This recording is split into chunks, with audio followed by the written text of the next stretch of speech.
774. That's the number that I received early this morning, the number of individuals in the state of California that are in ICU beds. That represents a 16.4% increase from the prior day. Why do I start with the number 774? Because that's the number I wake up to that I'm most focused on as governor of the state of California. The number of people in ICU and the number of people hospitalized in the state of California. Those numbers represent our most urgent need in terms of keeping people alive and keeping people healthy and safe in the state of California. It is incumbent that we prepare for a surge in the number of hospitalizations and the number of ICU patients. That 774 may be deceiving. Many of you may think, well, that sounds relatively modest to what's happening in other parts of this country. And that may be true. But it's incredibly important to impress upon you that that number represents roughly a quadrupling compared to where we were just 6 days ago. The number of people hospitalized in the state of California, the number of 1,855, represents roughly a tripling of where we were just 6 days ago. It gives you a sense of the nature of the spread and the nature of the attack of this virus and the nature of our focus as it relates to preparing for this surge. I'll remind you that we're preparing for a 2/3 increase in our hospital bed capacity in this state. We are preparing to meet that not just in terms of the physical needs within that system, but also making sure we have the appropriate protective gear, the ventilators, and of course, personnel, people. I'll talk more about that in a moment. So today I want to go forward with some more specifics about our modeling, about what those numbers that I've led with actually mean and mean to you and mean to the state of California.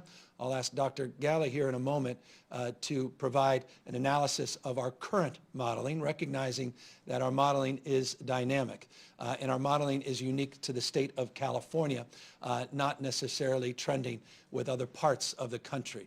We'll then talk about the issues of schools. As a parent, that's top of my agenda and top of mind, and I'm pleased to be joined today by Superintendent of Public Education, Tony Thurmond, and by Linda Darling-Hammond, the President of the State School Board. We'll also update all of you on some guidance we have around facial coverings, and then we will happily, of course, answer all questions you may have. But let me begin with Dr. Galley and ask him to come up and share with you 2 slides that give you an overview of the way we are conducting our planning exercises and how we are applying our prioritization as it relates to accessing resources and give you a sense of where we think we're going over the course of the next number of weeks and then well into May, potentially June and July. Dr. Galley? Thank you, Governor. Let me begin by reminding everybody what we're up against. We have a brand new virus to the globe. We've been watching it and tracking it over weeks and months now, and we know that we don't have treatment. We don't have treatment at scale. We don't have a vaccine. So the most important thing we can do is stay home and save lives. We've been talking for weeks about models. We've been talking about flattening the curve, and today I'm going to talk you through how California has been looking at it.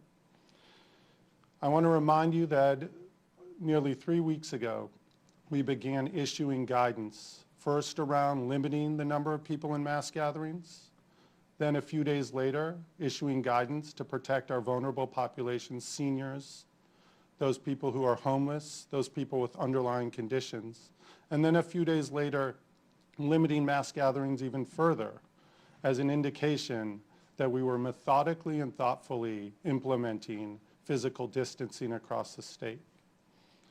We then, on March 19th, issued the stay-at-home efforts across the state, augmenting what lots of local partners did as well. And it was all based on models and considerations that we've been tracking and thinking about since we learned about COVID-19. We welcomed Americans home on those repatriation flights. We took people in off cruise ships, and we prepared as a state for what we're facing today. So as the governor said, I'm going to walk you through 2 slides that demonstrate a bit of what we were up against if we did nothing, and then what we hope to be doing in terms of flattening that curve and changing the history of California as it relates to COVID-19. So on that first stay home effort statewide, we talked about the potential of millions of Californians being infected and the need for an extraordinary number of hospital beds.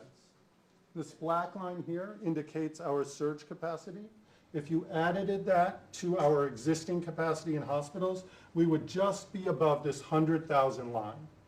But if you see unmitigated, we would need over 700,000 hospital beds at peak. That's an extraordinary number that no perfect surge plan could ever deliver. So we began immediately talking about how do we flatten this curve. This is the curve that we were worried about if we didn't do what the governor directed us to do early, which was consider all of the things to flatten it. Again, here is the same blue line if we would have done nothing. And you see it rapidly increases, even off the chart. This line here is where we project to be with our phase 1 surge plan. And if you add it to existing beds, we know that this baseline starts at about 75,000. This line represents 125,000 available beds across the state of California.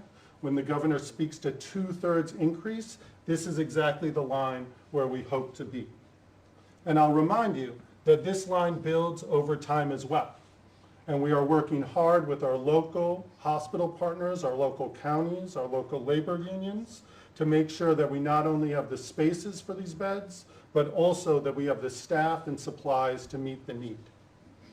This purple line here looks at a model of what California experiences if we do implement, and implement well, this stay-at-home effort. We know that throughout California, counties are doing an amazing job. People, individuals are doing an incredible job. I feel like I am joined by 40 million partners in this fight against COVID, and we are grateful for everyone's effort.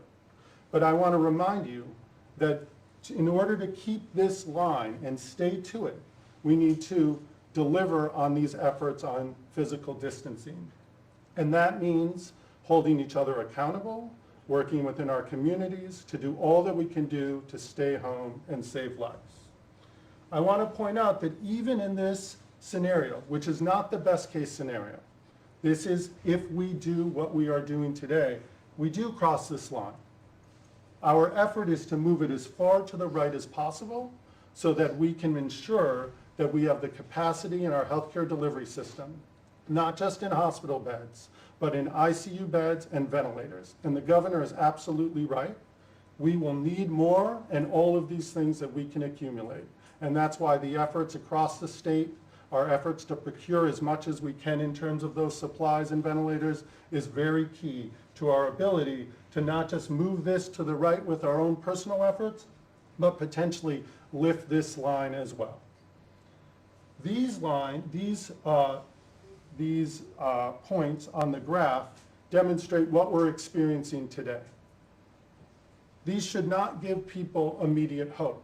It tells us that we are doing, in 5 or 6 days of data points with our hospital data, that we are doing about what we had hoped and expected. But because these models are highly variable, they change every single day, and there are a number of different models out there. Many of you are seeing them in other settings. We need to keep an eye on these very closely to make sure that we continue to track to the model. These are the actuals, this is the model. We are always at risk of having actuals exceed the model, and we could cross this surge line sooner.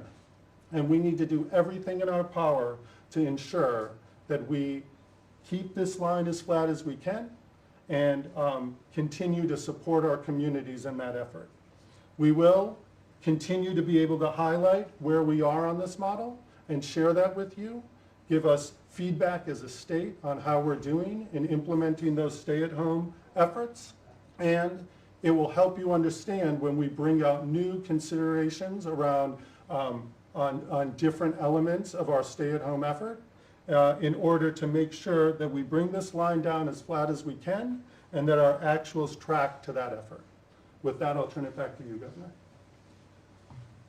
Thank you, Doctor. So just reinforces the focus of our efforts. Again, the prioritization of our day-in-day discussion interaction is the issue of hospitalizations and ICU beds. Roughly, hospitalizations to ICUs are running about 41, almost 42%. If you extrapolate that out based on the graph that was just provided in the model, we'll exceed that phase one surge capacity of 50,000 somewhere in the middle part of May. And if you get up to about 66,000, that's based upon our current modeling, we're looking at about 27,000 ICU beds that we'll need to procure in this state. The good news is we have time, and that's why it's incumbent of all of us to utilize this time thoughtfully and judiciously. And what I mean by that, continue to practice safe physical distancing. Stay home, connect with others, make sure we're doing the neighbor-to-neighbor program, which we discussed yesterday, making sure we're checking in on our seniors, but no greater impact on changing that curve, buying us more time to prepare for this surge and for that peak than physical distancing. And so that's the frame of reference that we are providing today. Just a note, we are over 8,155 individuals, 8,155 COVID positive cases, but the subset, again, is 1,855 hospitalized in the 774 that are in ICU that drive our planning focus disproportionately. With this new modeling, with the dynamic nature of the models that we've been using for now many, many weeks, it seems, I think, self-evident that we should not prepare to bring our children back into the school setting. And that's why I was very pleased yesterday. We've been working collaboratively with the Superintendent of Public Education, Tony Thurmond, and Linda Darling-Hammond. I'm very pleased with the guidance the superintendent put out. I've been very honest with all of you for weeks now, my belief and my expectation, but I think based on that modeling, it should be clear that the right thing to do for our children, the right thing to do for the parents, for households, for the communities in which they reside, is to make sure that we are preparing today to set our school system up where we are increasing class time, but increasing it at home and fulfilling our obligations through distance learning and other mechanisms to make sure that we're educating our kids, but not doing so physically on the school sites. And so I'm very pleased that we have the Superintendent of Public Education here on the phone. And in a moment, I'll turn it over to him.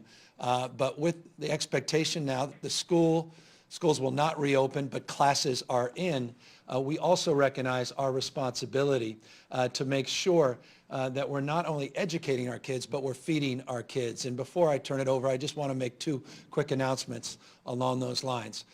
We were very pleased to get a waiver from the federal government that will allow us to substantially increase access to food distribution throughout our public education system in the state. We've made great progress, but it's been inhibited by the lack of access to this waiver. We finally got that waiver, and that will allow us to more substantially provide points of access for grab-and-go meals and other meals throughout our system. Number two, I was very pleased today with the great work of Tony Thurmond, Ben Cheatham, my office, and others. We were able to advance a management labor agreement. This was a stubborn issue that manifested itself very differently in the 1,000-plus school districts throughout the state of California. Remember, this is the largest school system in the United States of America. We worked with management of all stripes and labor of all stripes to get a comprehensive agreement on protocols and procedures and processes to work through any differences that we may have in preparation and expectation to meet this moment and do the kind of work that's necessary to advance our distance learning and to make sure that people are appropriately getting the resources and access to critical curricula related to homeschooling. In order to do that, we needed some private sector support. So today I'm also pleased to announce Google stepped up. Google stepped up in a big way. Google announced today, or we're announcing today, with Google, a partnership where they are providing 100,000 points of access to improve Wi-Fi and broadband capacity. not only access to in the internet, but quality access to the internet. They're providing minimum 3 months free access to high quality, to high quality access to broadband throughout the state of California. Those 100,000 points will help us substantially address the digital divide issues, the rural issues, the equity issues that are at play, even in the best of times, but substantively are highlighted in these more difficult times. In addition to that, Google has announced thousands of Chromebooks that they'll also be making available for those that may say, well, that's wonderful. I have access to the internet now, but I don't have anything to connect it to. And so they will be providing those Chromebooks in addition to providing minimum 3 months unlimited capacity at 100,000+ sites throughout the state of California. We need more Googles. We still have a little bit more coverage that we're going to need in some of the more remote parts of the state, but this was a substantial enhancement that came just at the right time with the labor management agreement, with the federal waiver, and with now the expectation that schools will close. I just want to end by making one personal point, and that is, as a parent of 4, the oldest being 10, this has been a very stressful time. And so for all the parents out there, millions of you, that now may be very anxious about the expectation your school is not going to reopen. You may have thought that was the case, but you were waiting to hear clarity, which I hope we're providing now today. Let me just express deep respect and empathy, and particularly for mothers. And let me just say this openly. I try to do my part as a parent, but my wife does an heroic amount of work, and the pressure that we have placed now, additional pressure on caregivers and parents, particularly women and moms, is extraordinary. Moms are already carrying a disproportionate amount of weight in terms of managing the household. Moms are also working, and many of them are teachers themselves that are having to provide distance learning, having to cope with all the stress and anxiety, looking out for all of their kids they love dearly, and making sure they're taking care of their own kids and their child care needs and the like. And again, there's a gender reality connected to this, and I just want to go deeply to express an appreciation to all of the moms, all of those teachers, all those caregivers. I know how stressful this is. Trust me, I know. And I know what we're asking of you over the course of the next few months. And I know you are looking forward to those graduations. You were looking forward to seeing, how well you did with the SAT and those grades and competitive environment, particularly for our seniors. And all of those things we're working in real time. And that's why I'm going to turn it over to the superintendent and Linda Darling-Hammond to talk about partnerships with the UCs, California State University system, and our community college system to address A through G requirements and address the issues associated with the SATs and graduation. But we know that those anxieties run deep and they are justifiable. And so the care and the deep empathy and collaboration you provide at this moment will never be forgotten. And I just want to know how deeply proud I am of everybody that is going to step in to the void with these schools being closed, but these classes now continuing so that we can educate our kids despite this challenging moment. And so with that, if I could ask Tony Thurmond, who's kind enough to join us by phone, to amplify some of this. And I just want to thank the superintendent for his wonderful leadership and really helping navigate a system that is the most challenging education system in terms of jurisdictional diversity of any in the United States of America. Tony? Thank you, Governor. I'm just happy to echo the sentiments that the governor and his team have provided about how unprecedented these times are. And given the height of the challenge, how important it is for us to put forward maximum social distancing so that we can flatten the curve. And for those reasons, it is so important that our schools continue to do what they are doing, that our schools are using distance learning. What I mean by distance learning is simply that the teacher and the student are in different places so that our students can continue to get education, but done in a way that is safe. And we've been in communication with superintendents around the state urging all of our superintendents in our schools to proceed as if we can only educate our kids through distance learning for the remainder of the school year. Quite frankly, none of us knows when it's safe enough for our students to return to campus. We have to do the work that we heard Secretary Ghali talk about today to promote social distancing and flatten the curve. But out of an abundance of caution, we believe it is most important that all of our schools maximize their efforts around distance learning to help all of our students. We know that this is difficult. We know that this is a challenge. But as it relates to the education of our kids, we have to rise to that challenge. And so while right now our campuses are closed to our kids, school is not out for the year. In fact, we are asking everyone to accelerate their efforts to make sure that our students get a great education. As the governor indicated, we're working with a number of philanthropic leaders to make sure that we can provide devices and access to Wi-Fi for many of our students who don't have them. We're providing professional learning and training for our teachers and other educators on how do we do distance learning. Tomorrow there'll be at 3 p.m. There will be, for anyone who's interested, there will be a webinar with a number of experts and teachers who are also experts on how we can deliver special education through distance learning. We have literally surveyed just about every school district in the state to ask what your technology needs are. The California Department of Education is providing training. We're working collaboratively with our higher education institutions, many of whom have already announced that they will accept work in a pass, not pass format so that our seniors will not be, it won't be held against them that they're not able to take the SAT, that the SAT will no longer be used as criteria for admissions, as was just announced today by the UC. We're working with our higher education community to make sure that while we can't provide a graduation ceremony for our students, we can ensure that they graduate and that they move forward on post-secondary educational opportunities. And so I want to thank the governor and his team. I want to thank the governor for his leadership. I want to encourage everyone to continue social distancing. The California Department of Education will continue to provide support to any district that needs it as it relates to distance learning. This is a tough challenge, but as it relates to educating our kids, it's a challenge that we must meet. We can do more together. We're stronger together. And together we will support the educational needs of our 6 million students. And if there are questions, we're happy to hear them at CDE, at covid19.cde.ca.gov, and we'll stay in this conversation. Thank you, Governor.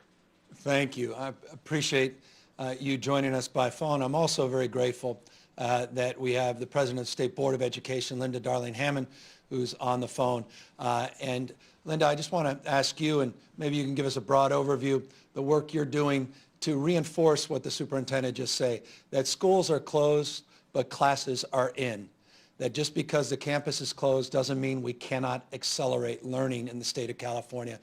Perhaps you can amplify a little bit more on the distance learning efforts, maybe a little bit more as well as about childcare needs within the system, and a little bit on food distribution. Sure. Well, we've been working collaboratively with the governor's office and the department to help districts launch distance learning. Just about every district now is launching a distance learning plan if they had not done so earlier in March. Many were on break at that time and expecting to return, and when it became clear that that wasn't going to happen, districts have been assertively getting out there, purchasing and getting contributions of tens of thousands of hotspots and devices to do digital learning wherever possible. When we went into school closure, about 20% of California students lack digital connectivity at home. We're probably cutting that by more than half at this point, and we'll continue to try to close the gap. I'm hopeful that by the time we resume school-based instruction, we will in fact have closed that digital gap and taught a lot of people, both kids and teachers and parents, how to engage in learning online. But districts are also where they don't have that connectivity yet, using hard copy packets for students, sending them out by school buses, collecting them back. People have been extremely creative. AXA is collecting on its website, the California School Administrators Association, what the plans are that districts have, and some of them are also that are strong models are on the COVID website that Tony mentioned, and so people can see what good distance learning looks like in districts, and county offices are sharing those with each other. I also want to note that today we'll be posting guidance, State Board and California Department of Education, on graduation requirements and grading that will make it clear how all students who are on track for graduation should be enabled to graduate. And I know some districts are going to hold those commencement ceremonies in the fall, or are hoping to. And further, the guidance will illustrate how students can and should be held harmless in grading, how their work can be acknowledged prior to the closure, and continue to make progress through the distance learning programs that are underway. We'll also be issuing later today a joint statement from the Department of Education, State Board, and our higher education partners, UC, CSU, community college systems, and the private nonprofit universities, on solutions to a lot of